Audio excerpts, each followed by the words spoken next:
বাংলাদেশে আর কোনো হিন্দু থাকবে না। বাংলাদেশে হিন্দু নিধন হচ্ছে, বাংলাদেশে হিন্দুদের বাড়ি ভাঙচুর করা হচ্ছে, মন্দির ভাঙচুর করা হচ্ছে। এই মিথ্যা গুজব ছড়াচ্ছে বাংলার এপার বাংলার মিডিয়া রিপাবলিক বাংলা। রিপাবলিক বাংলায় গুজব ছড়ানো হচ্ছে, সাম্প্রদায়িক উস্কানি দেওয়া হচ্ছে, নাকি বাংলাদেশে হিন্দু নিধন করা হচ্ছে, বাংলাদেশে হিন্দু শূন্য হবে, বাংলাদেশে আর হিন্দু থাকবে না। এইভাবে গুজব ছড়িয়ে সাম্প্রদায়িক উস্কানি দিচ্ছে এই রিপাবলিক মিডিয়া। অথচ বাংলাদেশের হিন্দু সংগঠনগুলির যে মহাজোট, সেই মহাজোটের যিনি মহাসচিব, তিনি বলছেন বাংলাদেশে কোনো হিন্দু নিধন হচ্ছে না, বাংলাদেশে কোনো মন্দির আক্রমণ করা হয়নি, বরং বাংলাদেশের জামাত এবং ছাত্র শিবির এছাড়াও বিএনপি তারা মন্দির পাহারা দিচ্ছেন, অমুসলিমদের বাড়ি পাহারা দিচ্ছেন, বাংলাদেশের সংখ্যালঘু হিন্দুদের তারা পাহারা দিচ্ছেন, তাদের সংরক্ষণের ব্যবস্থা করছেন, তাদের রক্ষণাবেক্ষণ করছেন। কি বলছেন বাংলাদেশের হিন্দু মহাজোটের মহাসচিব, শোনাবো আপনাদের, তারপর বিস্তারিত আলোচনা করব। আমি অ্যাডভোকেট গোবিন্দ প্রামাণিক, মহাসচিব, বাংলাদেশ জাতীয় হিন্দু মহাজোট। শেখ হাসিনার পদত্যাগের পরে এদেশের হিন্দু সম্প্রদায় মনে করেছিল যে তাদের উপর বিশাল একটা হামলা, লুটপাট, অগ্নিসংযোগের ঘটনা ঘটবে।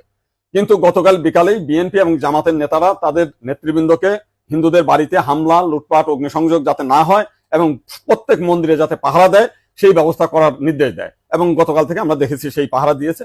সাধারণভাবে হিন্দুদের উপরে বড় কোনো মন্দিরে কোনো হামলার ঘটনা ঘটে নাই। কিছু আওয়ামী লীগের হিন্দু নেতা আছে যারা বিভিন্ন সময় লম্পঝম্প করেছিল, তাদের বাড়িতে, শুধু হিন্দু বাড়ি না, মুসলিম আওয়ামী লীগ নেতাদের বাড়িতে হামলা হয়েছে, লুটপাট হয়েছে এবং সামান্য কিছু সুযোগ সন্ধানী এলাকা ভিত্তিক তারা কিছু সামান্য মন্দিরে হামলা করেছে, সেটা ব্যাপক বিষয় না। কিন্তু আমরা দেখলাম যে ভারতের রিপাবলিক এইটাকে নিয়ে ব্যাপকভাবে রুমার ছড়াচ্ছে, নানান কিছু মিলে উদ্ভট কথাবার্তা বলছে।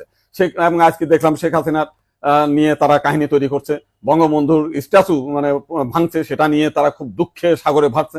আমার এক সাংবাদিক ফোন দিয়েছিলাম, তাদের বলেছি যে আপনারা যদি শেখ হাসিনার জন্য যদি এত কান্না আপনাদের মধ্যে আসে, তো শেখ হাসিনা ভারতে গিয়েছে, আপনারা ভারতের প্রধানমন্ত্রী নরেন্দ্র মোদীকে সরিয়ে শেখ হাসিনাকে আপনারা প্রধানমন্ত্রী হিসেবে ঘোষণা করেন, সে ভারতও রক্ষা করতে পারবে, আপনার সেভেন সিস্টারও রক্ষা করতে পারবে। আপনারা তো প্রতিদিন বলতেছেন যে শেখ হাসিনা না থাকলে ভারতে সেভেন সিস্টার থাকবে না। তো এইবার আপনাদের একটা বিশাল সুযোগ আছে, আপনারা শেখ হাসিনাকে ভারতের প্রধানমন্ত্রী করেন। আপনারা শুনলেন বাংলাদেশের যিনি হিন্দু যে সমস্ত সংগঠন রয়েছে সেই সংগঠনের মহাজোটের যিনি মহাসচিব, তিনি বলছেন এই যে হত্যালীলা বা যে সমস্ত মারামারি বা যে সমস্ত হিংসা হয়েছে সেগুলো রাজনৈতিক হিংসা। আওয়ামী লীগ কেউ করেছে হয়তো, সেই জন্য তার বাড়িতে আক্রমণ হয়েছে, কিন্তু হিন্দুদের বাড়িতে আক্রমণ হয়েছে, মন্দিরে আক্রমণ হচ্ছে, এই সমস্ত মিথ্যা ঘটনা। তিনি বরং মস্করা করে বলেছেন যদি তোমাদের হাসিনার প্রতি বেশি দরদ হয় তাহলে নরেন্দ্র মোদীর জায়গায় ভারতের প্রধানমন্ত্রী হিসাবে হাসিনাকে বসাও। কতটা লজ্জাজনক কথা।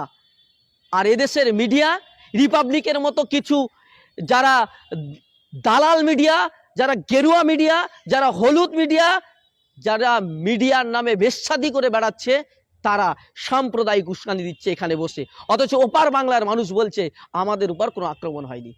বরং আমরা কি দেখলাম, বরং আমরা দেখেছি গোটা বাংলাদেশের আলেম ওলামা থেকে শুরু করে সমগ্র স্তরের মানুষরা তারা সংখ্যালঘুদের নিরাপত্তার ব্যাপারে সুনিশ্চিত করেছেন এবং বারবার সকলকে আহ্বান জানিয়েছেন।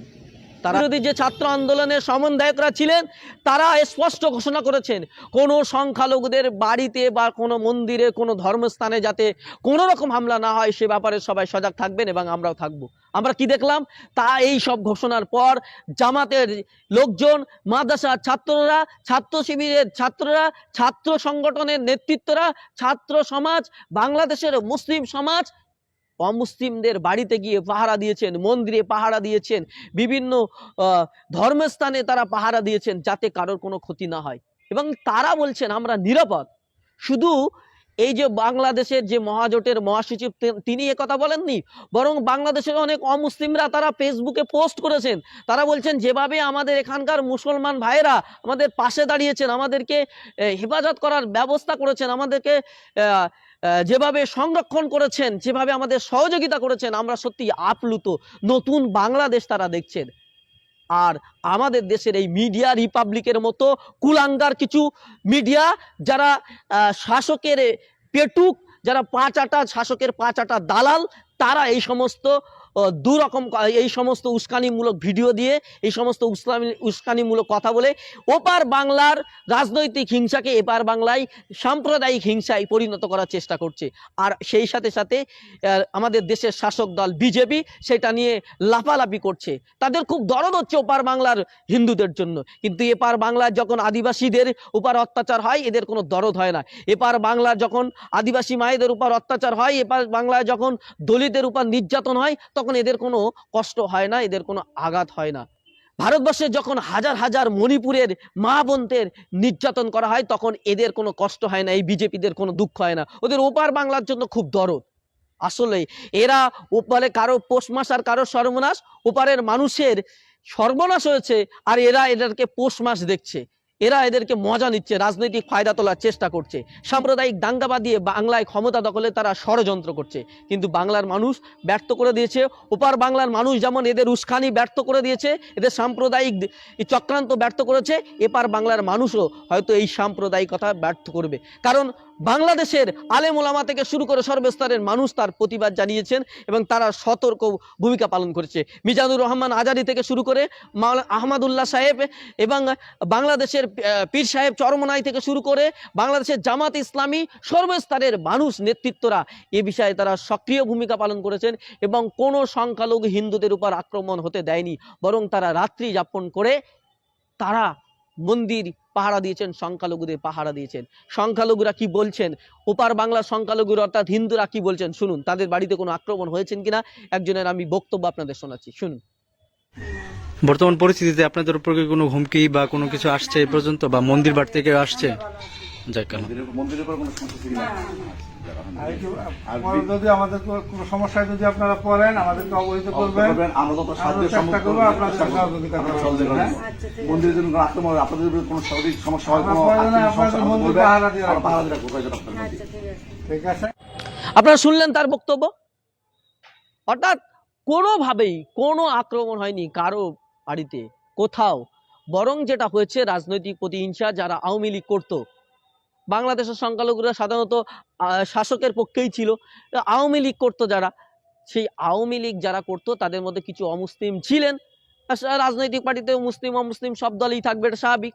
এবং সেই সময় থাকাকালীন যেভাবে অত্যাচার করতো, আমাদের এখানে পশ্চিমবাংলার ক্ষেত্রে যদি আমরা দেখি, আমাদের এই পশ্চিমবাংলার ক্ষেত্রে যে দল রয়েছে তৃণমূল কংগ্রেস, সেখানে যেমন উত্তম শিবুরা রয়েছে, তখন শাহজাহান শেখও রয়েছে, তো সে যেমন অর্জুন সিংরা রয়েছেন, আরো অনেকে যারা রয়েছেন তৃণমূলের যারা নেতারা রয়েছেন, তেমন হচ্ছে কি শওকত মোল্লারাও রয়েছেন।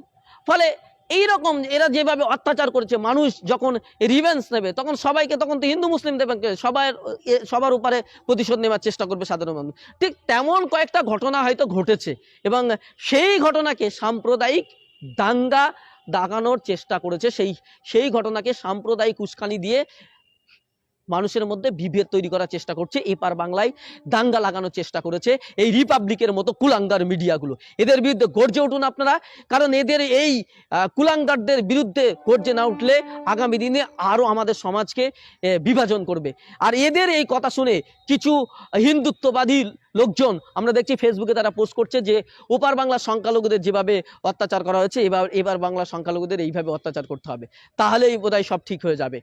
অর্থাৎ ওপার বাংলায় কিছু হয়নি, কিন্তু এই যে মিডিয়ার যে উস্কানিতে এরা এই ধরনের কথা বলছে, ফলে এই যে দাঙ্গা লাগানো মিডিয়ার যে চক্রান্ত সে ষড়যন্ত্র করছে, এই ষড়যন্ত্রকারী মিডিয়াগুলোর কুলাঙ্গারদের বিরুদ্ধে, এই দালাল মিডিয়াদের বিরুদ্ধে, গেরুয়া মিডিয়াদের বিরুদ্ধে, এই মোদি মিডিয়ার বিরুদ্ধে, এই শাসক এর পক্ষে দালালি করা মিডিয়াদের বিরুদ্ধে আপনাদের রুখে দাঁড়াতে হবে, এদেরকে বয়কট করতে হবে, এদেরকে আনসাবস্ক্রাইব করতে হবে, এদেরকে আনফলো করতে হবে।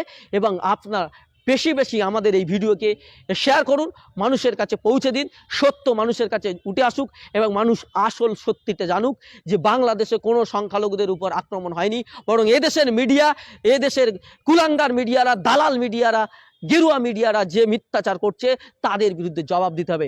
এছাড়াও আমাদের কলকাতা পুলিশ তারা সচেতন রয়েছে, যারা এই ধরনের উস্কানি ছড়াচ্ছে তাদের বিরুদ্ধে কঠোর ব্যবস্থা নেওয়ার জন্য তারা তৈরি রয়েছেন। আমরা প্রশাসনের কাছে আপিল করব, আবেদন করব, যারা এই ধরনের উত্তেজনা ছড়াচ্ছে তাদের বিরুদ্ধে আইনি ব্যবস্থা নেওয়া হোক।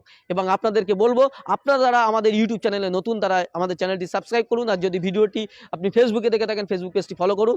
আর ভিডিওটি লক্ষ লক্ষ মানুষের কাছে পৌঁছে দিন, যাতে এই কুলাঙ্গার দালাল মিডিয়াদের এই চক্রান্ত নস্যাৎ হয়ে যায়, মানুষের মধ্যে বিভাজন না হয়, যেন সাম্প্রদায়িক ঐক্য নষ্ট না হয়, বরং আপনারা হিন্দু মুসলিম মিলেমিশে একত্রে চলবেন, যেভাবে বাংলার ঐতিহ্য রক্ষা থাকে সেইভাবে থাকবেন। এই বলে আজকের এখানে শেষ করছি। দেখা হচ্ছে অন্য কোনো এপিসোডে। ততক্ষণ ভালো থাকবেন, সুস্থ থাকবেন। ধন্যবাদ।